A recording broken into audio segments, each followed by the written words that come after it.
Hi guys, this is Brian from the Concrete Confessional Addiction and Recovery blog. I am a former medical student who is now a high school science teacher. I've taught biology and chemistry in mainland China, in Hong Kong, and in the United States. I was originally, like I said, on the medical track, but I took a leave of absence after my first year of medical school because of how bad my addiction was, and I haven't gotten back on the medical track since then, which was 10 years ago. So I've been addicted to opioids and benzos for 15 plus years. It has been an absolutely wild ride that I wouldn't wish on anyone. And at the moment, I am tapering off of methadone. So, started at a dose that was really close to 200 milligrams, and I've gotten it down to about a quarter to a third of that. So, I'm in the final sprint, but it's brutal, and I'm looking, sounding, and feeling a little bit ragged. So, thank you for sort of putting up with that. And I think it will be amazing for me and for everyone else to see how changed I am 3 months, 6 months from now when I'm finally back to a baseline that doesn't require these, would have become for me, chemical handcuffs. So, yeah, that's kind of the background that I'm coming from. The reason why I'm making this video is because I cannot count the number of friends, the number of times in popular media and social media I have heard or seen someone call maybe their ex-boyfriend a narcissist or a sociopath, or one of the new trends is calling mom or dad a narcissist, or maybe calling your nightmare ex-girlfriend, a BPD landmine girl. Like, these cluster B terms have very much become part of the zeitgeist in the past few years. There are a couple of psychologists who are essentially conducting hate campaigns against narcissists and sociopaths. And don't get me wrong, people with these diagnoses can cause terrible suffering in themselves and in everybody else around them, but I don't like how these terms are being used by non-clinicians. It's almost like the conversation ends. You say, my ex was a sociopath, and if the person you're talking to is as credulous as you're hoping that they are when you say that, the conversation ends there. It's a label that seems to suggest that they're just permanently, irreparably damaged. They were like that from very early on in life, and basically they have no credibility or personhood. So I think it's a really toxic, nasty trend. I think using these terms in that way is very manipulative, and I'm going to get into a little bit more of a nuanced discussion about why I believe all of that and how I believe we can talk about people with toxic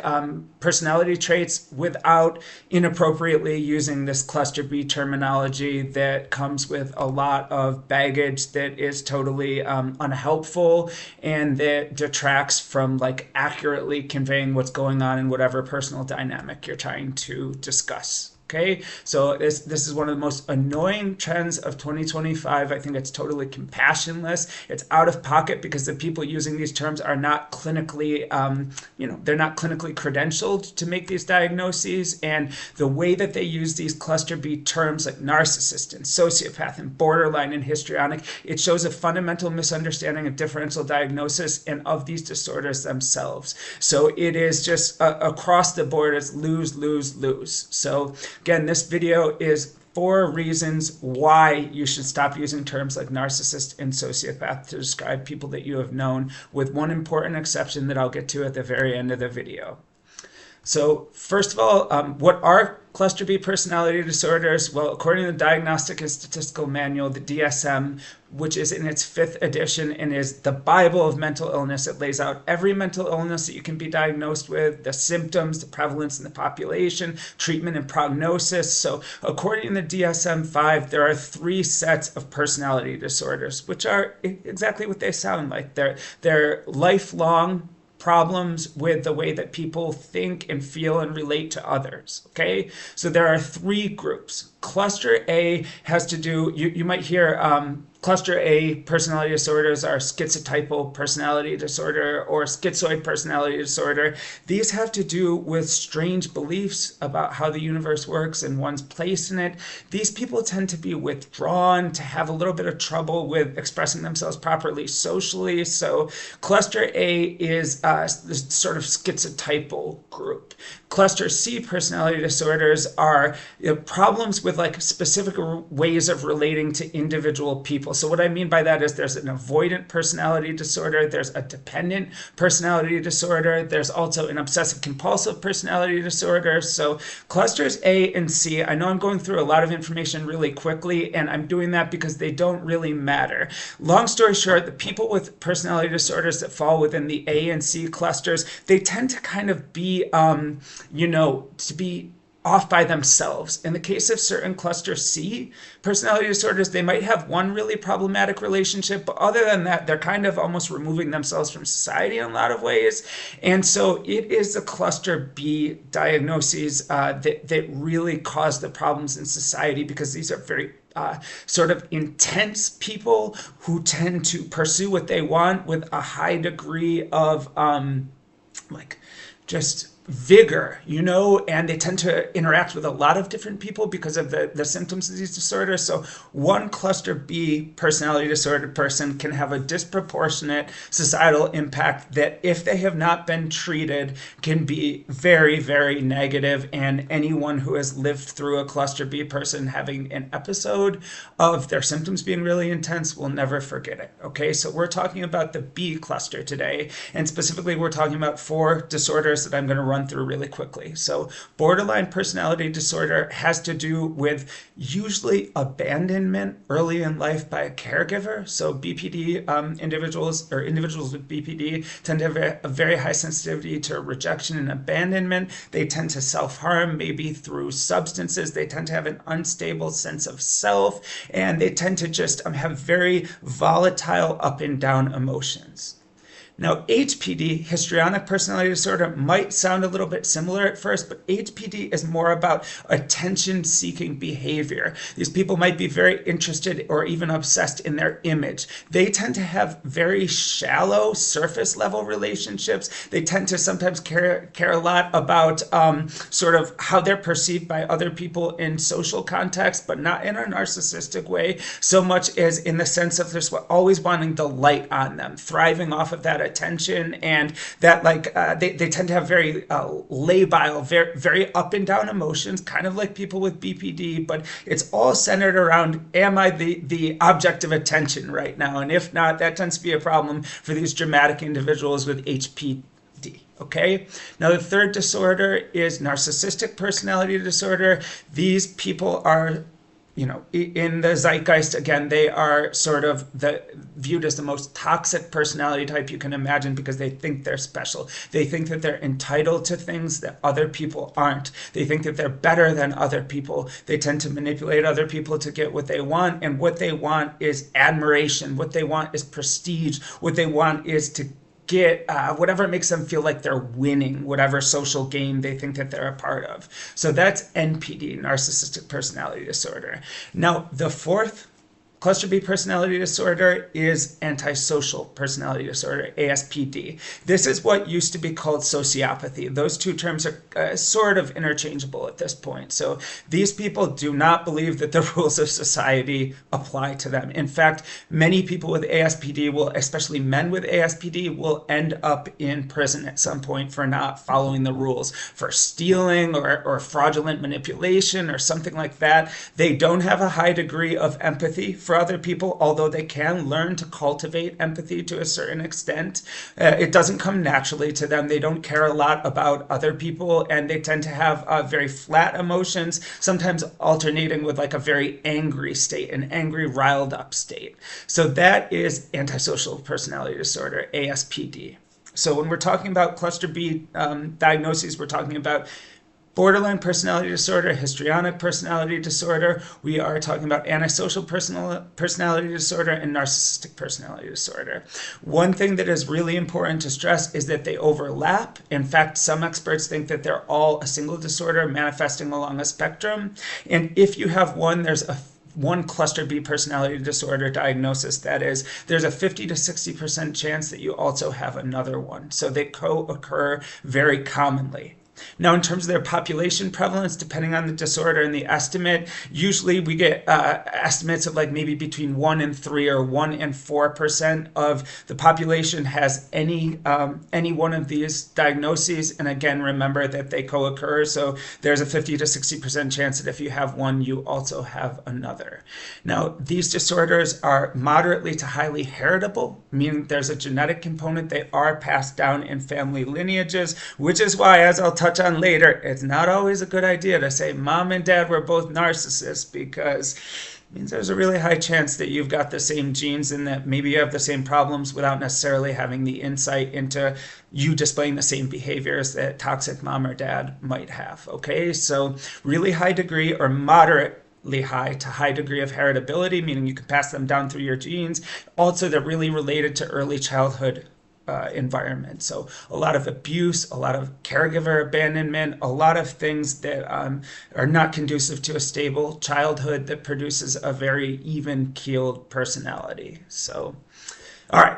So that is the overview of what I mean when I say cluster B personality disorder, okay? And they tend to be lifelong. They are treatable, as I'll touch on later, but it requires early intervention, and it requires a lot of rigorous, like, daily application on the part of the patient. They have to really want to get better, and oftentimes they're not at that point until their lives have gotten really, really chaotic and screwed up from years or even decades of dysfunctional behavior. So there's a reason why society stigmatizes these disorders so harshly, okay? It doesn't help anything, and these people can recover, but it is, it's very true that they can be among the most toxic personalities that you'll encounter at work or romantically or in any other context if they're not self-aware and they're not treated, okay? All right, so now I'm going to go through 4 reasons why you should not be saying, my ex was a sociopath, my ex was a narcissist, my brother is a malignant narcissist, my aunt is a covert narcissist, okay? So the first reason why you shouldn't be doing that is that even the experts have a really hard time diagnosing these conditions. So for one thing, you have to differentially diagnose based on the fact that physical health problems can mimic the symptoms of these personality disorders very, very closely. So one important example is borderline personality disorder. When you talk about those really wildly fluctuating emotions, well, something like hyperthyroidism from Graves' disease or from any other hyperthyroid trigger, that can cause symptoms that are almost indistinguishable from borderline personality disorder. So you're going to have difficulty in relationships. As I said, you're going to be emotionally volatile. You might get so sort of uncomfortable in yourself and fed up that you even self-harm, that you abuse substances. So in that case, it's very easy to misdiagnose. And the same thing is true in terms of these personality disorders. Can be very difficult to distinguish from other mental disorders that they can also co-occur with sometimes. So again, using the example of borderline personality disorder,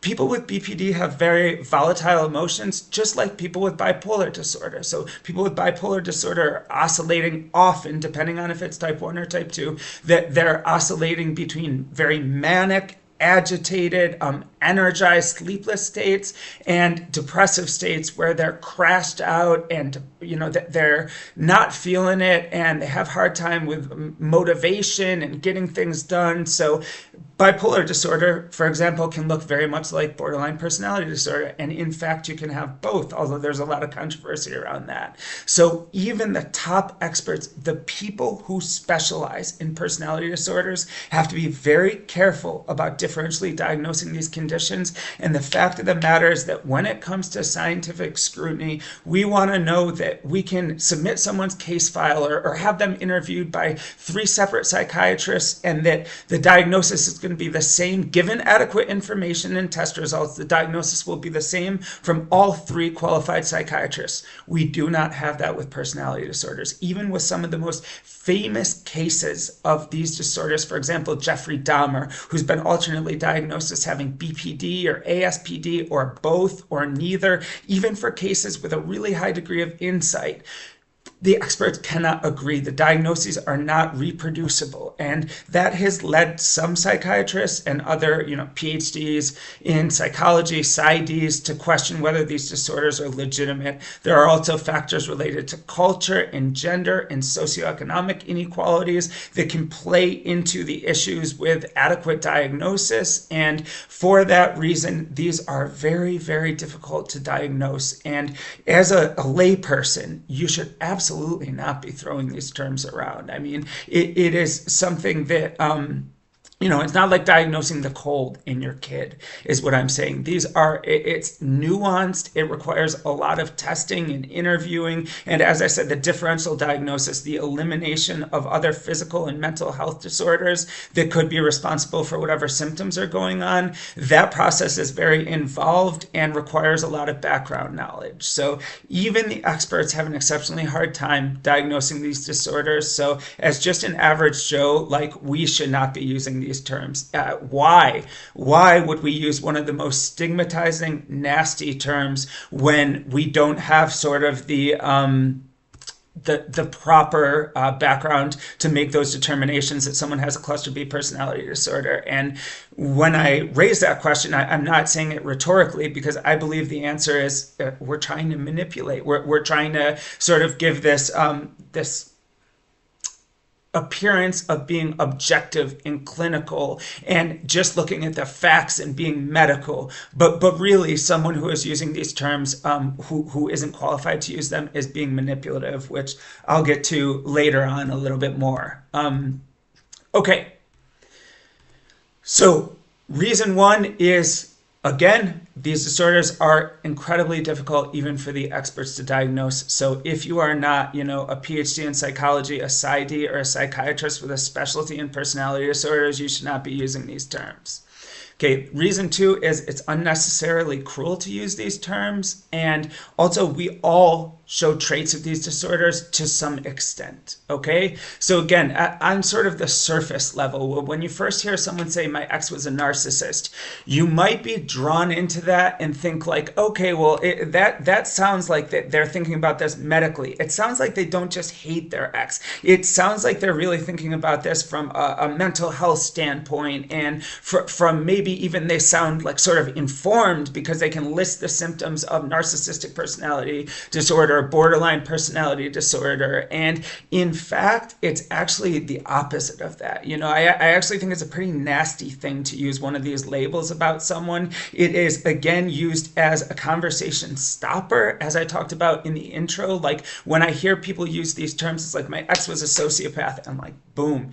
Ends all discussion. It ends all discussion about what that person might have gone through growing up that made them into the person that they are today with these toxic traits. It ends discussion about whether that diagnosis is appropriate, right? It's kind of assumed going forward that you know what you're talking about, and it doesn't have much to say about what we can actually do to help that person and to help all the people who are forced to interact with them when they have these apparently toxic traits. So again, I think that it's condescending. It also almost always relies on a retroactive assessment of someone else's internal state, someone else's motivations, and think about the context in which these happen. People are using these terms. For example, one of the most common uses of sociopathic, narcissist, borderline personality is when people are going through a bad breakup or have recently completed a bad breakup, right? They say, my ex was a sociopath, my ex was borderline, my ex was a huge narcissist, And so you are basing your use of that term on your own assessment of that person, which is absolutely not going to be objective under those circumstances. You feel hurt by a relationship where there was maybe some asymmetry, where you liked the other person romantically more than they were into you. So maybe that person was really, they came on strong in the beginning, they gave you gifts, they took you out, that can be painted as narcissistic love bombing. part of this narcissistic abuse cycle. That can be painted that way in your own mind when the other person was being completely honest, and really like that initial interest on their part just didn't pan out. It fell off quickly while you continue to become more and more interested in them. So the other problem with using these terms is, in addition to being unnecessarily cruel, and in addition to the fact that we all demonstrate some of these traits at some points in our life, it also relies on your own assessment of what is going on inside their mind. And again, even if you know them well, without the proper psychiatric or psychological training, you're really not qualified to make those judgments. And even if you have that training, you need to be really careful if you're making those judgments about somebody who was close to you, like family, or someone you were dating or married to. Like, there's a reason why psychiatrists and doctors in general will not treat people who are close to them, who they love, or maybe even who they hate. It destroys your objectivity, and the people throwing around these terms have no objectivity when they're wielding them. I promise you, people do not use these terms because they're being detached and clinical. They want to sound that way, but in fact it's the opposite. They're trying to smear the person, and oftentimes they're acting out of really deep hurt and rejection. Okay, so the third reason not to throw around these cluster B personality disorder terms lightly is because you are adding to the stigma surrounding the most stigmatized set of psychiatric diagnoses. So please, really take a minute to let that sink in. These people with these disorders are more stigmatized than people with schizophrenia, bipolar disorder, than people with schizoaffective tendencies, right? So those are the people viewed as capital C crazy by society. They are viewed as, lifelong mad women and mad men who might be brilliant in some ways, but who will almost certainly never participate in society in a standard way, or in a lot of cases in a healthy way. That's not the truth, but that's how those disorders are viewed, and cluster B diagnoses are even more stigmatized, okay? And speaking frankly, people with cluster B disorders don't need more crap heaped on them. Borderline personality disorder, for example, has, the last time I heard about it, it was cited as having the highest rate of completed suicide of any mental illness. So again, just letting that sink in. Borderline personality disorder has the highest completed suicide rate of any mental illness. So it's none of us need to be adding to that stigma. In the way that lay people use these terms very much adds to the stigma, because they are associating, non-psychiatric, how do I want to say this? Somebody is acting like a total jerk or worse, and they're blaming it on a psychiatric label that they don't have the credentials to apply, and that probably doesn't apply because of that. So what they're doing is taking some of the worst behavior out there in the world, and they're attaching it to these conditions which already have a really high stigma. So using these terms in that way increases the stigma further.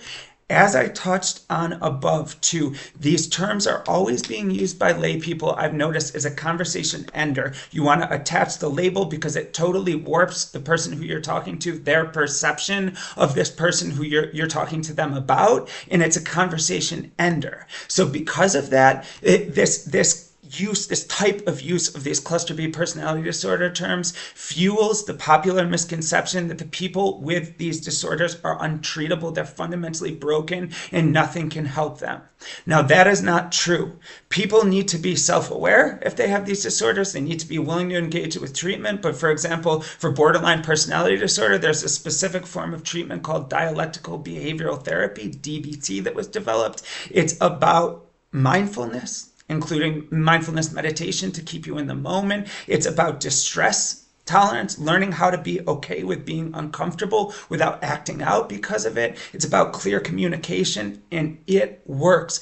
People with BPD who engage with DBT have really strong results.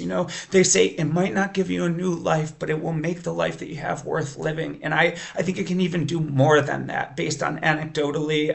Some people I know who are addicts who also have BPD who engaged in DBT and said it was a sea change, like a tidal change moment for them. Like that was when a lot of things that previously they had thought they had no control over all of a sudden became controllable by them.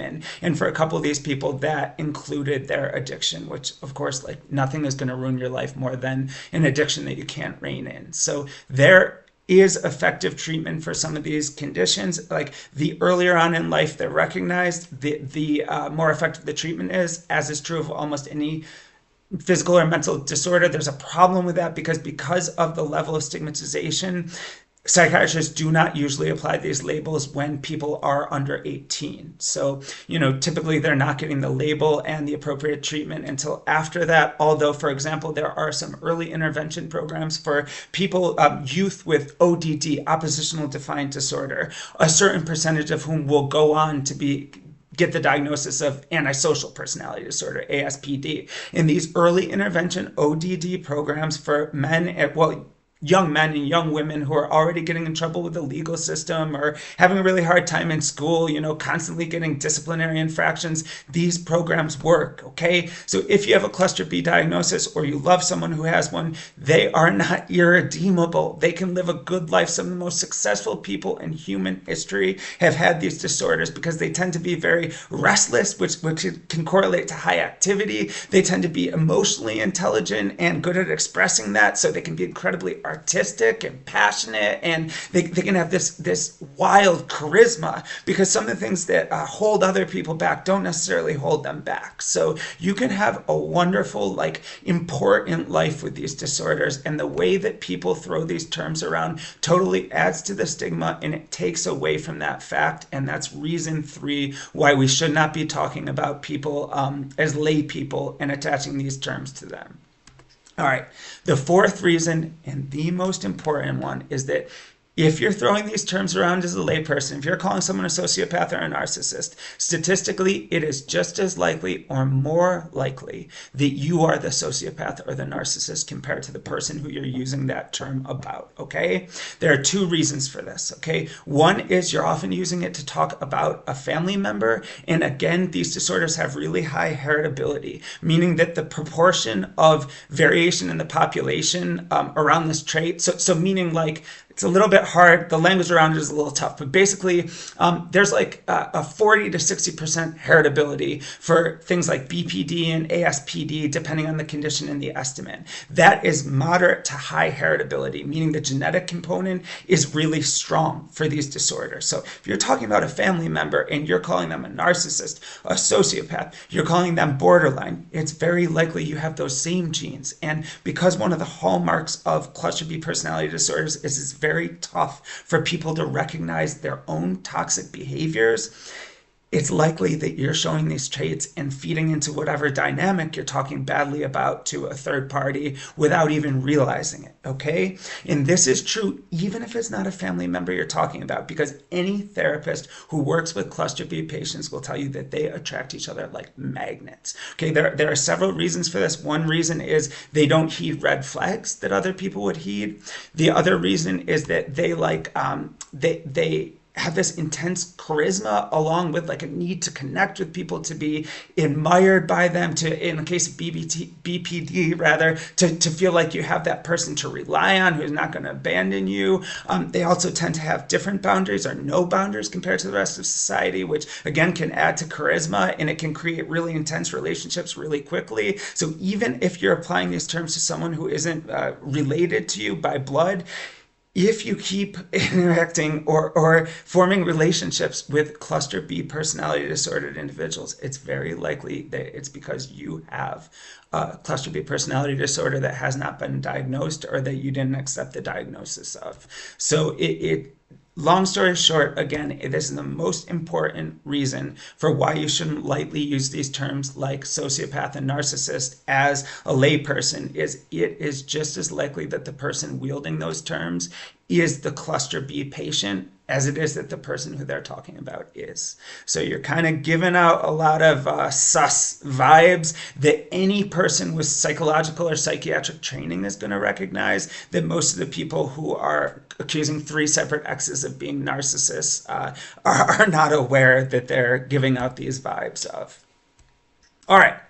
So one thing I wanted to say before I conclude is the exception to all of the above is if you have an ex who has been credibly diagnosed by a doctoral level psychiatric professional. So maybe they were in prison, they had a prison psychiatrist evaluate them, and they were diagnosed as having antisocial personality disorder. Maybe a psychiatrist said that they had borderline personality disorder and they've been in DBT for it. In that scenario, it might not always be the kindest or the most responsible thing to disclose about someone who you were close to, who confided private medical information to you, but at least in that scenario, you're clinically justified because someone with the appropriate training has made that determination. Having said that, people get really frustrated. They're like, but my ex had all the signs, like every single sign. They were just like the stereotypical narcissist. It's like, okay, I feel that and I understand that you think that it adds value to your assessment of the person. But again, unless you have the proper credentials, I don't believe that's true. I believe it's much more straightforward and compassionate just to lay out your ex's behavior in this hypothetical example, right? So say my ex was highly manipulative in XYZ ways. My ex lied all the time, and a lot of times there didn't even seem to be a reason for why they lied. They seemed to lie sort of, just for the heck of it or for the thrill of it, You can talk about how, again, maybe your ex was really volatile, always up and down, and it became impossible to live with. People understand that, and people will appreciate that you're not going over the top trying to slander and medicalize and essentialize someone else's problem. Because remember, when you're insinuating or outright saying that someone else has a cluster B personality disorder, you're essentially saying that they have like a very deeply ingrained pattern of serious issues with their thinking and feeling that is likely to have been around for a long time, since childhood, and without really rigorous treatment will persist, all throughout their life. So I really think that people who are level-headed, and especially people who are knowledgeable about psychiatry and psychology, will appreciate that you're not relying on these terms as, like I said, a conversation stopper or a way to smear someone. If you just lay out the behavior, that is being truly objective. That is being kind and humanistic, and is not reducing someone else to a label that you are not qualified to apply and that you're really using as a way to hurt them. Okay, so my strong recommendation is just describe the behaviors. The clinical overlay doesn't really add that much in the end, and in fact it can take away from the power of your assessment when you're using those clinical terms without the appropriate background and credentials.